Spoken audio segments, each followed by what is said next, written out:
Okay, gang, welcome to WhiskyCast Live. We are in the Bat Cave, the home office studio / whiskey room / lair, fortress of solitude, whatever you want to call it. And we're going to be doing a few of these over the next weeks as we get folks in and as there's content to do to try to help you weather the coronavirus crisis a little bit. We want to talk first of all a little bit about politics, because if you're watching the news, the United States Senate last night, just before midnight, passed pretty much unanimously, 96-0, a $2 trillion economic stimulus bill that is designed to help put some money back into the economy and try to help us all get through the crisis without crashing and burning the economy. It still faces a vote in the House tomorrow, at least as far as scheduled for, and then that bill will then go on to President Trump. Now, this is not the only economic stimulus bill that's been passed. Canada did one for $57 billion Canadian. We know that there have been similar bills pending in some of the European countries as well. But for our purposes today, we're going to talk about the impact of this bill on the distilling industry. And I want to bring some experts into this because the one provision that appears to be in this bill that's specifically designed to help distillers in the United States is a provision when it comes to making alcohol for hand sanitizers. And we're going to bring in our experts now. I want to go ahead and pull in Mark Shilling from Austin, Texas at Treaty Oak, I believe, and also Scott Harris from Catoctin Creek in Purcellville, Virginia. And let's see here if we can make this work. There we go, guys. I'm going to emphasize here, we're playing around with something we've never tried before. This is software that is from a company called StreamYard. In fact, one of our followers on Twitter tipped me off to it yesterday because I was trying to figure out a way that we could do live interviews. And this was the easiest way to make it work with webcams around the country and eventually around the world. So we're sort of flying by the seat of our pants here, guys. Thank you for joining us on relatively short notice. You can both hear me, right? Yes, indeed. Mark, let's start with you because I know you're on the Legislative Affairs Committee for the American Craft Spirits Association. What's in the bill that passed last night when it comes to the distilling community? Or do we still not quite know 100% what's in it yet? It's a pretty lengthy bill, and I think there's a lot in there, a lot of details in there that we haven't really had a chance to go through and really sort out. I'll say probably the most important, most significant thing for distilleries is an SBA loan program valued at about $350 billion. And as I currently understand it, that loan program is available to small businesses, small employers of less than 500 employees, and it would make loans available that are forgivable up to, I think, $10 million per loan. I'm not certain on that figure, but if you maintain your employee base between March 1st and I believe it's June 30th, and don't fire, lay off, furlough any employees, you would be eligible for loan forgiveness for that loan. That's probably the most significant thing. You also mentioned the federal excise tax waiver on alcohol used for sanitizer. I have to say that it's great that we got a provision into the bill to address that. The most important part of that is that legislation currently states that it applies if the sanitizer is made in conformance with the FDA guidance that came out, which currently requires denatured alcohol. Denatured alcohol is already not taxable under FET. So we need one of two things to happen in order to make that work.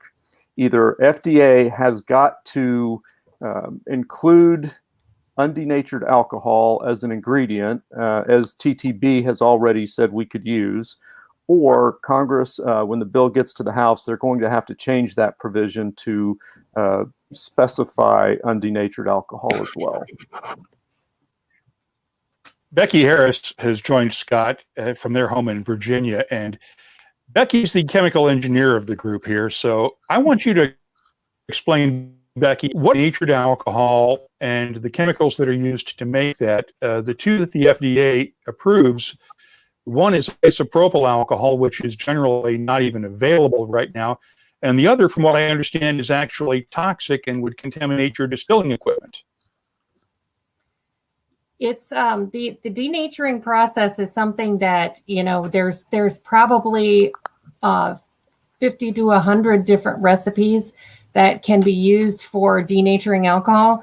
What you're doing when you're denaturing alcohol is essentially making it totally unfit for consumption. The FDA's guidance says that it's critical to do this because of the risk of consumption of hand sanitizer by small children. There have been adverse effects in the past because small children have consumed hand sanitizers. I can't really speak to the reason that in a public health emergency that couldn't be perhaps made not a must case, but a may case. But, we are trying to engage with the FDA to get them to help us to loosen their guidance so that more distilleries can make hand sanitizer in response to the incredible desperate need in these communities. I think Scott would tell you we have an institutional request list that's probably how long now? Hundreds?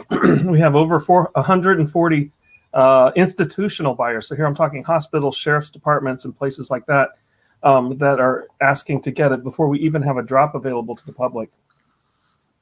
And I know you guys were among the first distilleries, not necessarily the first, but among the first to jump on this about maybe 10 days or so ago.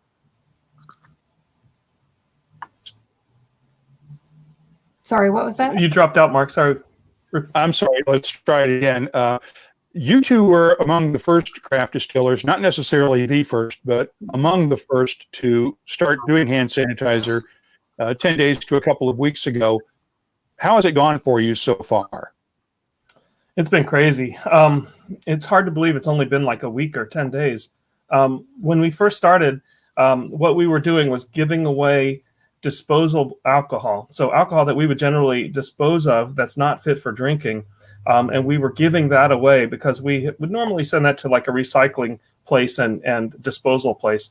And so we had that available. We made that available. It was about 55 gallons. And that went in 3 days. It was gone.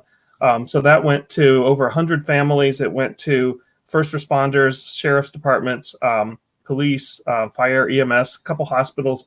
And uniquely to us, we're about 6 miles from the East Coast Operations Center for the FAA. So they handle all military and civilian air flights on the East Coast. And so they were in desperate need as well. So that was good that we were able to use that. But in the meantime, we knew we had to ramp up to actually make a hand sanitizing product. And in that time, we were both figuring out what it was going to be, what's the formulation, can we get the ingredients, can we get the bottles, all of that nightmarish stuff, plus also the process of making it FDA approval.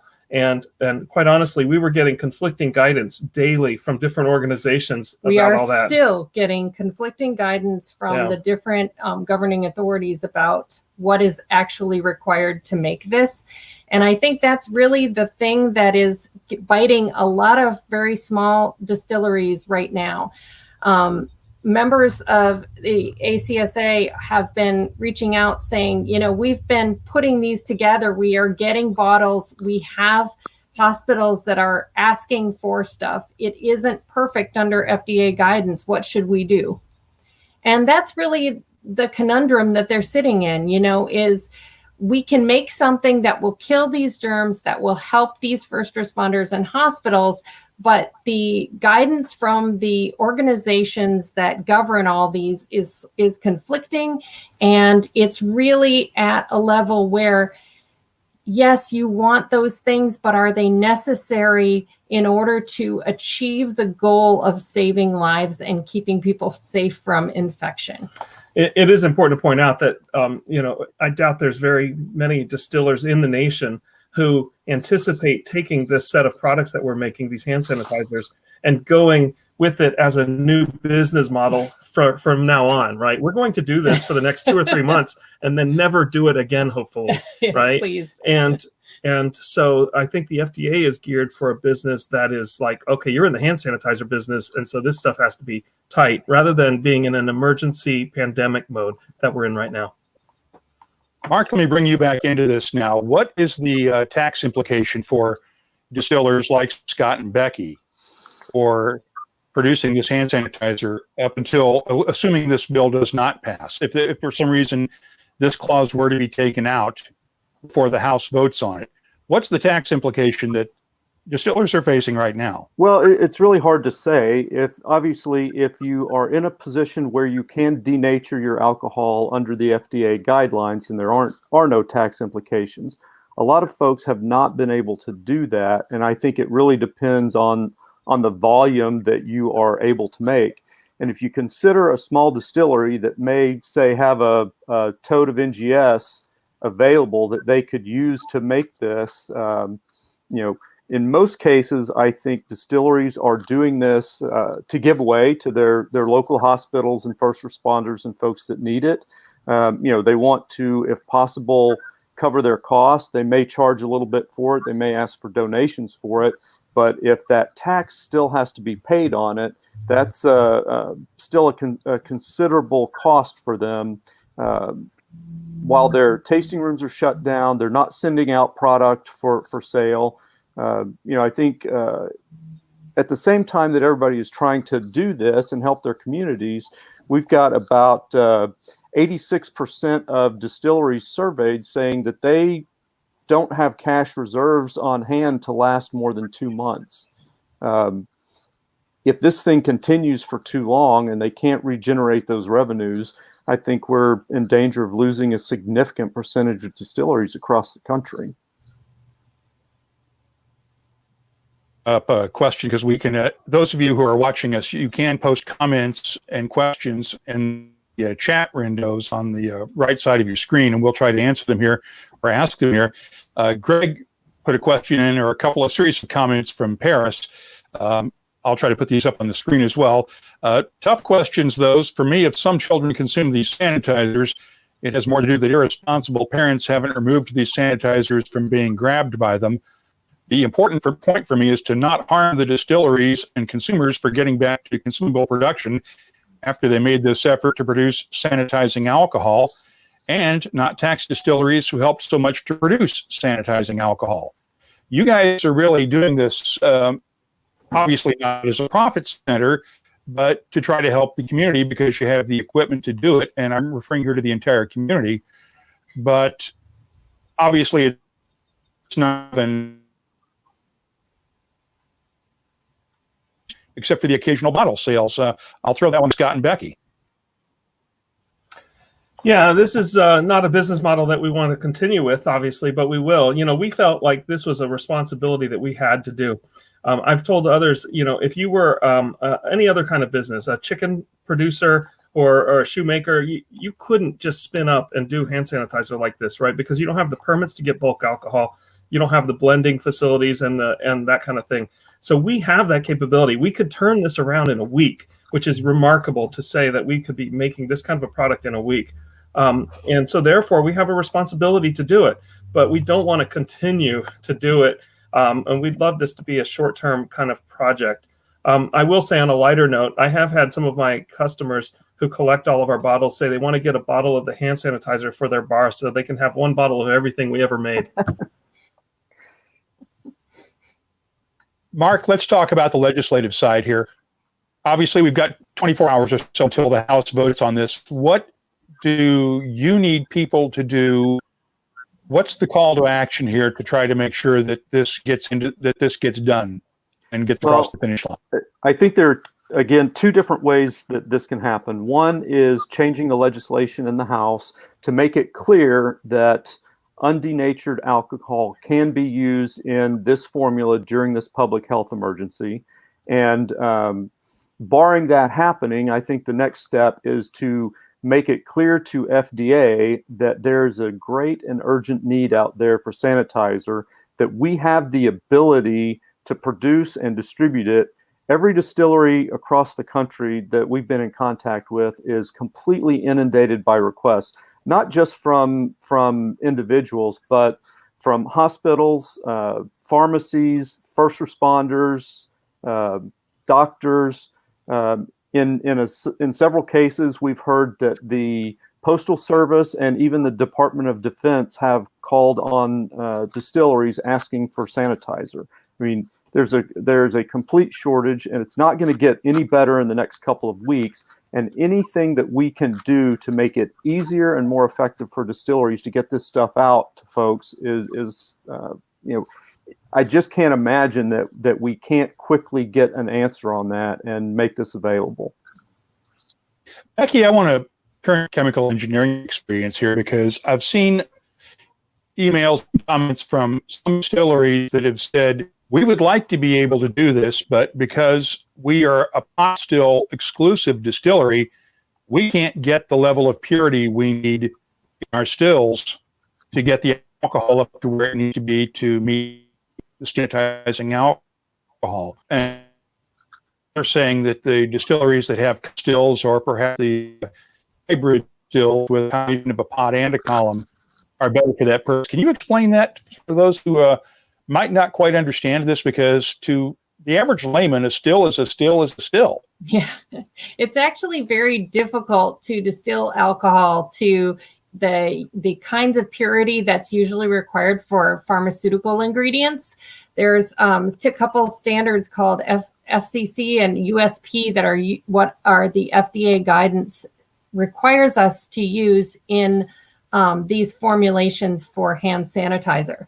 So we have even a hybrid pot still and with a column on it, and it does not get near to that level as far as being able to produce that level. So we are purchasing all the ethanol that we're using in this hand sanitizer project on the market because we were able to get an order in soon enough that there was still some available. At this point, there really isn't any in the pipeline, and that's the reason why I think that we're hearing more questions about, can we do something that would make it? When you read the World Health Organization formulation guidelines, what is the most important thing when the WHO is talking about making hand sanitizer for use around the world is they have an ability to use local production to get this. So they may not be able to get 96% ethanol in some of these far-flung locales. And so what they said is that if you can get ethanol of sufficient percentage that you can still perform the formulation and get it to about 80% ethanol in the formulation in the finished product, that can be that's acceptable, and that you can adjust the formulation to do that. And I think that what we're seeing is a lot of our distilleries know that process. They know how to adjust that formulation, so they could make a finished product that will meet the World Health Organization specifications. The question is that the FDA specifications are much tighter than the World Health Organization specifications. And that's really the conflict that we have right now, is that our distillers know that they can make something that would be effective in doing the job, but it will not meet FDA guidance. And the FDA guidance says that we will not come after you for doing this as long as you follow our rules. Well, the problem is that if they can't follow the FDA rules, then their hands are tied. They're then subject to enforcement action by the FDA, even though they can make a product that is safe. Sorry to interrupt you there, Becky. I want to bring a comment from Scott Harris in Pittsburgh, who points out that the government managed to figure this all out during World War II. Distilleries produced industrial-grade alcohol for wartime production for a huge variety of items. And that was that was also one of the things that started the whole whiskey lock in the 1950s, because I know that there were certain distillers in the business who thought that were going to be nationalized during the Korean War as well, for the same purpose. Now, Mark, I want to bring you back in on this one, because ACSA just did a survey of its members who are facing a lot of times already, not to mention what has happened with the coronavirus crisis and all these stay-at-home orders. Tell me about the survey that ACSA did in terms of distilleries that could go out of business because of this. Right. So I mentioned earlier, I think it was 86% had less than 2 months of cash reserves on hand. I'll just run through really quickly a percentage and some timing on that. 8% less than 2 weeks, 12% 2 weeks, 27% could make it a month, 14% could make it 6 weeks, another 25% could make it 2 months, and it goes on from there. So there's really with no incoming revenue from whether it's from distribution or from tasting rooms. And I'll say that small distilleries across the country, if you look at the average, given different state laws, the amount of revenue, tasting room revenue as a percentage of overall income ranges anywhere from probably 30 to 40%. So these distilleries are essentially shut down right now and have no revenue stream whatsoever. On top of that, they're attempting to make sanitizer that they might be giving away for free or trying to just cover their costs on. These guys are getting up every day and busting their ass to meet the need for the community, and we really need the government to step in and give us a little assistance here. I think the real question is to FDA, what is the minimum amount what's the minimum ABV that we could use as a starting point in sanitizer and still meet minimum safety and efficacy standards? Let's get that sorted out and let people get out there and make more sanitizer available before it's too late. Absolutely. I want to bring it in from Sailor in Seattle here. We should all demand tax incentives for U.S. distilleries that made the hand sanitizer. I think you guys would all agree with that one. Absolutely. I think that, aside from the FET waiver on sanitizer, we are asking for additional tax relief. We're continuing to ask for the FET reduction that has been temporary for the last couple of years to be made permanent. That in and of itself is not going to save distilleries, through this crisis. There are considerably other expenses that are higher than the excise tax that we're going to need help with as well. And you also deal with regulations and taxes at the state levels, and we've got 50 different ones of those, plus DC as well, right? Absolutely. You've got to deal. Scott, give me an idea what you and Becky are facing in Virginia alone, because I know the state stores in Virginia are still open, but they've cut back their hours. That doesn't help you a whole lot, does it? Yeah, no, I've seen some statistics. Well, first and foremost, all the restaurants are closed. So, and Virginia does not allow carry-out cocktails. So they are allowing carry-out cocktails in DC and in Maryland, but in Virginia, no. Even though Virginia is allowing carry-out for beer and wine, so we feel that that's patently unfair. So we've lost 40% of our customers just from the restaurants. Of the tasting rooms, or of the distillery stores, I saw a number this morning that said that traffic was up 60% in the distillery stores, but I fear it's probably hoarding behavior, which means that it's going to fall off a cliff here pretty soon. And there's, always this ever-present threat that they're just going to shut those stores down like they did in Pennsylvania. So for us, I'm being quite pessimistic, and I'm planning for a complete and almost total drop-off of revenue from liquor sales. We are still open for curbside service here, but we've seen our traffic here go down 90+%. And I want to point out a comment because from Greg in Paris, who asks the question, and coming in from France, so I'm assuming he's not familiar with the regulations. He wants to know, can they be allowed to produce vodka or gin in the meantime for those who cannot produce sanitizers? Once you have a distilled spirits permit or plant permit, you can make any distilled spirit. It doesn't. You can't just. It doesn't license you just to make whiskey. You can make vodka. You can make gin. Any of those, correct? I just want to clarify that for one of our overseas listeners. With some caveats, obviously, you know, the equipment we have is a pot still, so it's not very good at making vodka. And you've got to have a channel set up to sell all that stuff. So it's not just a matter of switching so easily. Distributors are important, and they have to be willing to take your products and things like that. So it's a rather complicated marketplace question. How much time do we have to get this solved, realistically? And I'll throw this out to all three of you. I think. Oh, go ahead, Becky. I was going to say that with the requests that we continue to get, and we get them very urgently. I mean, we talk to people on the phone who call us to get put on the list, and they sound really desperate. That they are essential personnel who are going to work because they have to, and they do not have the ability to have soap and water at all these places that they may be, whether they're delivery personnel, whether they're postal workers, whether they're home health aides. They don't always have the ability to carry soap and water with them, like many of us do at home. We may have soap and water and access to wash our hands. A lot of these people do not. And they are very concerned and very frightened about what's going to happen to them. We want to help. I think that, you know, we talk about unleashing the creativity of our manufacturing sector. This is an opportunity to do that. We just need need guidance, and we need the ability to make this happen. What happens to you if Governor Northam decides he's going to close the Virginia ABC stores?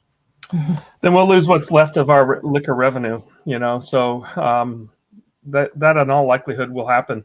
You know, one of the important aspects of this hand sanitizer is, apart from performing a public good, is it's keeping, you know, our business afloat. And we hope we weather the storm through making this too. Mark, let's talk about your situation down in Texas. What are you guys facing down there? You know, we're probably pretty similar to Virginia, both in terms of the demand for sanitizer and as well as the regulations. We, you know, our places here cannot deliver mixed drinks like they can beer and wine.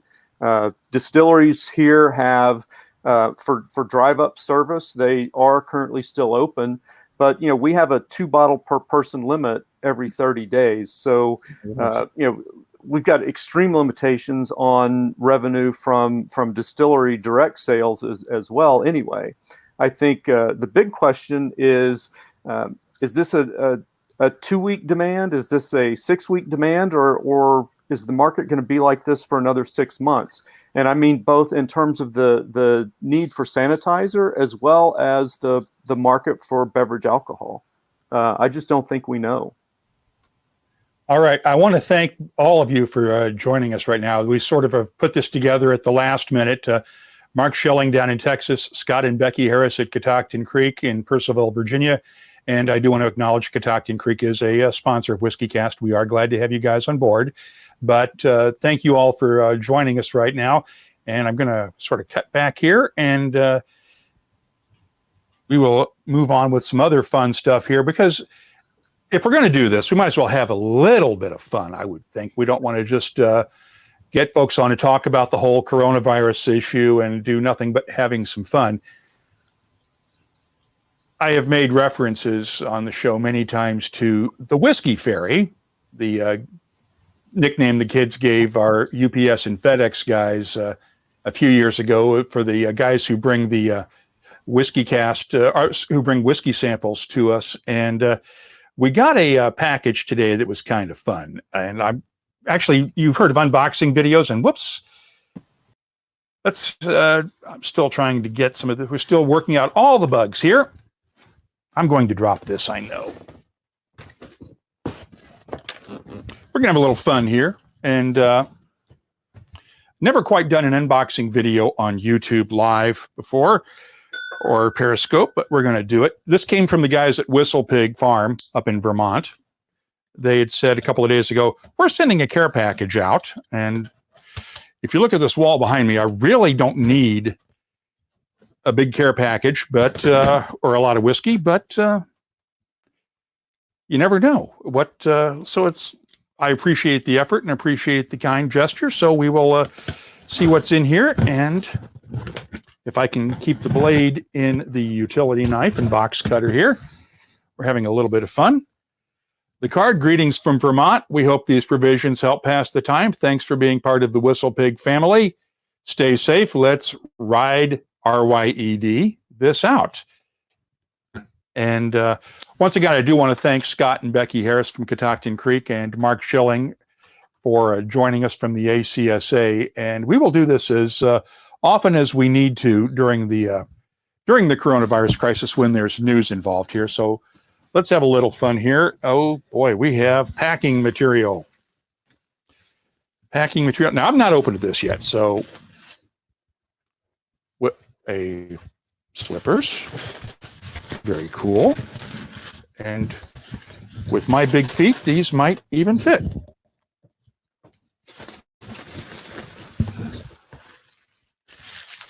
A bottle of the Whistle Pig Rye 10-year-old.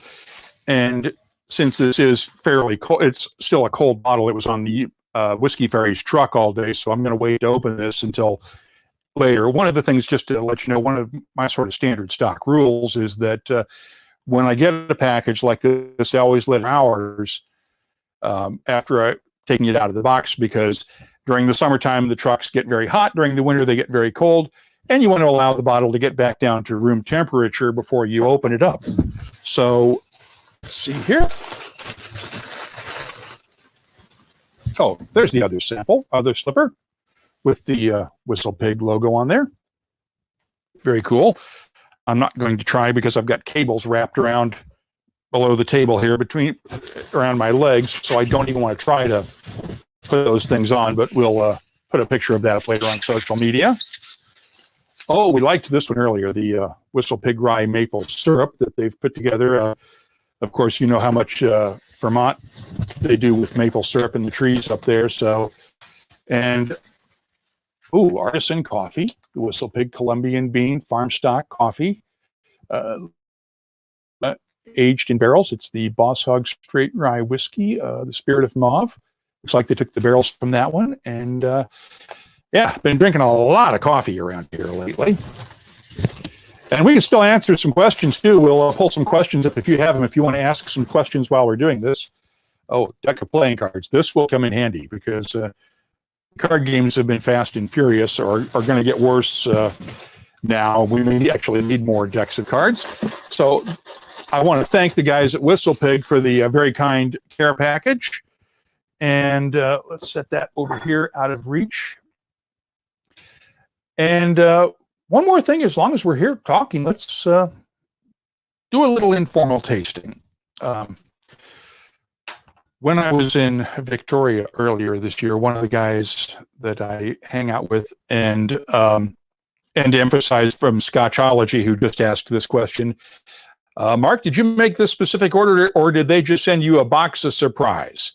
Well, they did. It was I got an email from one of the guys at Whistle Pig the other day saying, we are going to send out some care packages. We need to just confirm your address, since we know people may not be in the same location we usually send samples to. So they did, in fact, confirm it. And no, I didn't ask for it. And Scotchology also pointed out, I hadn't realized they had so many accessories. Very nice to see. I need to visit their place the next time I go back to see family. And Greg in Paris adds one of my favorite ryes. And let's pull that back down here. But I'm whiffing here, and I'm going to kick myself for this later because I've forgotten who gave me this sample of Aberlour Abuna, batch number 30. Now, they're up to, I think, batch 59 or 60 now. So this one's a few years old. And one of the tasting notes I just posted on our website when I was earlier this month for Dramfest, Michael Fraser Milne, the owner of Whiskey Galore, had a dinner after one of the Dramfest evenings on, I think, Saturday night, and or it may have been Sunday night, I think, actually. And he pulled out this bottle because Alan Winchester, who is the longtime master distiller at the Glenlivet, was in town for the event, and they had first met when Alan was the distillery manager at Aberlour, and Michael showed up for a tour. Well, Alan gave Michael back then a bottle of the Aberlour Abuna Millennium Edition, which they bottled in 1999 for the end of the century. It was a 12-year-old distilled in 1987. And Michael cracked it that night, and I got to taste it, and it was absolutely stunning. I have posted my tasting notes for that on the WhiskyCast website. Feel free to go take a look. But this is batch number 30, and I'm going to have to do a little checking here. Greg points out that we must be up to around batch 64 now or more. And Jim Manley also adds, how can we help small distilleries that have to close their visitors centers? One thing you can do is go ahead and those distilleries that can sell online or sell merchandise online or that sell gift cards, go ahead and buy those. Buy the merchandise, order online if you can. They may have to wait till they can reopen to ship it to you if they can legally ship. But you can buy their products wherever you can get them. You can sign up for tours in advance when things get back to normal. You can buy gift cards. You can buy merchandise. Those are some of the things you can do to help the small distilleries out. You can also do things like the My Virtual Tip Jar and designate it to go, say, to the staff at a specific tasting room somewhere, if you'd like to do that. So I'm going to pour this, and I will tell you about one other thing that we're doing to try to help out on the bartender front. I made the offer this past weekend on social media that if anyone who donates $25 to the U.S. Bartenders Guild's emergency assistance program for bartenders, it's the same fund that many of the major spirits companies have donated several $1 million to now over the last couple of weeks. But if you donate $25 to it, I will record the voicemail for your phone if you would like. I've already had the pleasure of doing that once this week so far. Others have donated and said, we don't need you to have do the voicemail thing, but we wanted to support the effort. But if you want me to record your voicemail, I will record a custom voicemail message for you, and we can send it to you so that you can put it on your phone and have some fun with it. And let's have a little fun with this Aberlour batch number 30. Getting a little bit of a scratchy throat here, but that's just because I've been talking for the last half hour. Wonderful. The basic Aberlour is just one of those stunning, the Abuna with the sherry casks is just one of those stunning whiskeys. A lot of Christmas cake, a lot of figs. There's some toffee in here. You get a little bit of a hint of clove in the background, a little bit of potpourri. It's a very Christmassy dram. It's probably not it's not a great springtime dram, but well, hell with it. I think Aberlour, you can drink that year round as far as I'm concerned. Let's go for the taste.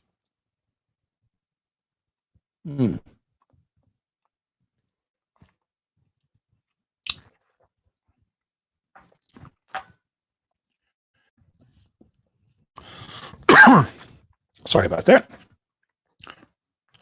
Had to cough for a second here.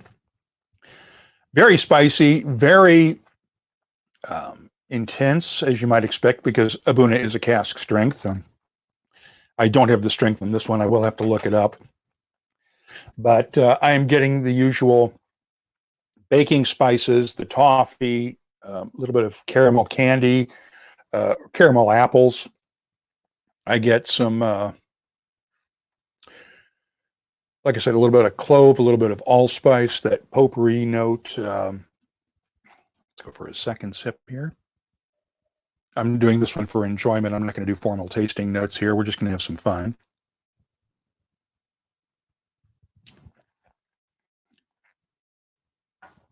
Second sip is always better. Just a very smooth, very relaxing. The spices calm down a little bit on that second sip. And you get the very thick, very chewy mouthfeel, a little bit of oak tannins in there as well.